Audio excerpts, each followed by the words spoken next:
I could have started the story of Blake's London in Soho, on Broadwick Street, where he was born to a family of engravers.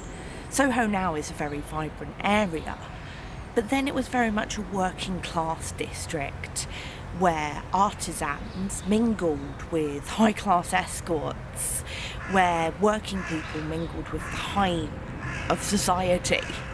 But instead I've chosen to begin the story of Blake's London here, in Peckham Rye Common, because this is where Blake's spirituality was born. Having grown up reading the Bible, it was here, well, just over there actually, that he first saw a vision of an angel which appeared to him and told him to go and create art. It's because of this that he never really became a commercially successful engraver, and in fact decided to spend his time writing poetry and illustrating it. London is one of his best known examples, along with Jerusalem, and that's the story I'm going to tell you today. Blake's London was changing rapidly. He said the chartered Thames does flow. In his first draft he actually wrote the dirty Thames. He was talking explicitly about the pollution. But chartered itself is an interesting word. He means it in the sense of bought and sold. This train journey I'm on right now wouldn't be possible without part of the Thames being bought and sold, without the train lines and the railway bridges. Blake lived during the first wave of what we call the Industrial Revolution. Canals are being built all over the country, and waterways are being used to transport goods from one place to another, from the north to the south. Steel, cotton, wool, all the products that would make later Britain famous. Blake's views on religion were very complicated, to say the least. He lived at a point where there was no longer the dominance of the Church of England. Acts of Parliament had led to more tolerance of people's faiths. People like the Quakers, for instance, were somewhat notorious, but the general vibe was if you kept yourself to yourself and you towed the line, then it would fine. However, Blake was never someone who was able to toe the line and was ever able to conform with others. His views on religion were incredibly personal and influenced by the angels and spirits which he saw around him. In fact, in a letter to his friend, he summed up his views on faith perfectly. I have spoken with many spirits. I have conversed with the angels. I have often been permitted to see the atmosphere of falsehood which exhales from hell. So what about this line in the poem? What about the blackening church appalls? On one hand, it could be literal. It could be a building turning black. Blake's living just at the first point of industrialisation in what would later be called the Industrial Revolution. Factories are starting to spring up. This church behind me luckily has been spared most of the pollution of the Industrial Revolution. But all around London, all around Blake's hometown, buildings are darkening with the soot and the smoke. It could also be metaphorical. Blake is seeing the abuses of the Church of England, and what he perceives to be the abuses. He's seeing organised faith not going in the direction that he feels comfortable with. And that's why the church is becoming less pure and appalling him. So what about the mind-forged manacles? Well, like everything else in this poem, there's a couple of different ways of seeing it. We could talk literally about how prisons are changing. There's a move away from torture, from the Elizabethan era of thumbscrews and the rack. Despite the fact that prison conditions were still pretty awful, ideologically they moved towards reforming people. Manacles and handcuffs would be the only thing that really remained of the old torture instruments. But the fact they're mind-forged is really interesting. We're known in Britain for our class system. William Blake was firmly working class. The son of craftsmen, a working engraver. He could not move up to the middle class. His patrons were upper class, were lords, ladies. So maybe he was trapped by this class system. We're also talking 18th century, we're talking Pride and Prejudice, the rules of sensibility, the rules of being restrained. We talk with humour, we talk with wit, we talk in a very specific, polite way. We behave in a certain specific, polite and socially acceptable way. That was never, ever going to be Blake's style. If we just look at his poems and his art, he broke the rules everywhere. He broke the rules of how to behave. He broke the rules of how to dress, how to address people. Perhaps the mind-forged manacles are the rules of society, of sensibility and convention, which he felt were holding people back. William Blake was a frugal man who tried to live by biblical rules. In fact, his biggest waste of money was on paper and ink for projects he didn't complete. But Georgian London was a place of vice.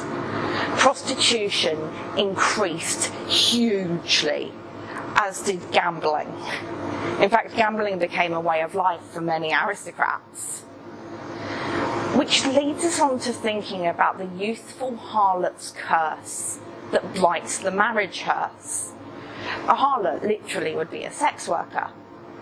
Useful, we may be talking about child sexual exploitation, or we could just be talking about a young woman who should be engaged in the sort of things young women would be expected to do at this time: needlework, singing, respectable things. But what about her curse? It could be a biblical curse. It could be a reference to the plagues of Egypt. Blake always drew on the Bible as his inspiration. Or there could be a slightly more medical interpretation. Conventional medical wisdom believed that sexually transmitted infections were actually transmitted through the air, through miasma. Her curse could be an infection. This blights her customer, who then takes the infection back to his wife and child, turning what should be a really happy occasion into a funeral. That could be the imagery he's working with. That could be the infant's tear because the baby itself is sick. Blake's views on marriage were complicated though, as with everything else in his life. He was happily married for 45 years to Catherine. She was felt to be somewhat beneath him because she was a servant, even more working class than he was. But for all accounts, their marriage was extremely happy. However, ideologically, he believed that marriage was a restraint. Marriage, in terms of contracts and obligations, was something that should be got rid of. A marriage in the biblical sense just meant a man and a woman in love. Maybe the marriage hearse is another reference to how the church is corrupting people. Marriage should die in a hearse, and instead we should return to a biblical state of being in love without necessarily having a church blessing. There's no evidence that William Blake did open up his marriage, even though some autobiographers love to cram in this detail. But the one thing that we do know about his marriage is a visitor came over and spotted William Blake and Catherine Blake completely naked. He asked them what they were doing, and they said they were behaving as if it was the Garden of Eden, and they were Adam and Eve themselves. So despite the horrible imagery in this poem, we do have an instance where marriage proved to be happy for William Blake. perhaps through companionship rather than any social convention. In a cash grab, for want of a better word, inspired by books for children, which were proving to be all the rage, improving books for children, of which Mary Wollstonecraft wrote one, Blake wrote a set of poems called Songs of Innocence. It didn't sell very well, and true Blake style, he decided to then put his own spin on it. He wrote a companion volume called Songs of Experience, which was satirical. Now, just to clear this up, because I was really confused about this when I first started researching, we're talking satire in a sense of over-exaggerating something to prove a point. Songs of Experience, which includes London, is designed to be satirical. And in fact, each poem has a companion. They were printed one next to the other. We don't know what the companion poem to London is, because every time he printed them, William Blake would switch up the order. However, the poem which I believe goes perfectly with this one, based on the imagery of the chimney sweep, a hot button charity issue at the time, is the poem The Little Chimney Sweeper. I had to bring you up here to show you this, because behind me is St Paul's. But in 1780, this was where one of the bloodiest chapters in London's history that we don't really talk about finished. 1780 saw the Gordon riots, 7 days in June, where thousands upon thousands of Londoners rioted, killed people, smashed businesses, all because the government had passed legislation including Catholics. Why is that relevant to our story, I hear you ask? Well, William Blake was involved in the riot. We don't know whether he was an active participant or whether he was just swept up when the rioters came past his shop, but he was definitely there. His line, "Blood runs down palace walls," along with the hapless soldier's sigh, could easily be a reference to the violence he saw on that day. The other way to see the hapless soldier's sigh could be in the context of revolution. Blake lived through the American Revolution, with America achieving independence from the UK, and also the French Revolution, going from an idealistic period of republicanism through to, well, what we now call the Terror, in which laws designed to protect the country became incredibly repressive. It's not just the revolutions and the violence that Blake saw that come into this. There are so many references in this poem to the writings of Thomas Paine. Thomas Paine believed that if the government did not look after the people, creating a revolution was the correct thing to do and violence was acceptable. The blood running down palace walls and the chartered Thames, among other references, are directly taken from Thomas Paine's The Rights of Man. Did Blake have a republican undertone to this poem? Is he taking the idea of republicanism and satirising that? Is he using these violent imagery to make a point about the role of the monarchy? We won't definitely know without asking him, but the references to Thomas Paine are incredibly compelling. Blake's London was a very small place, far smaller than the London we know today.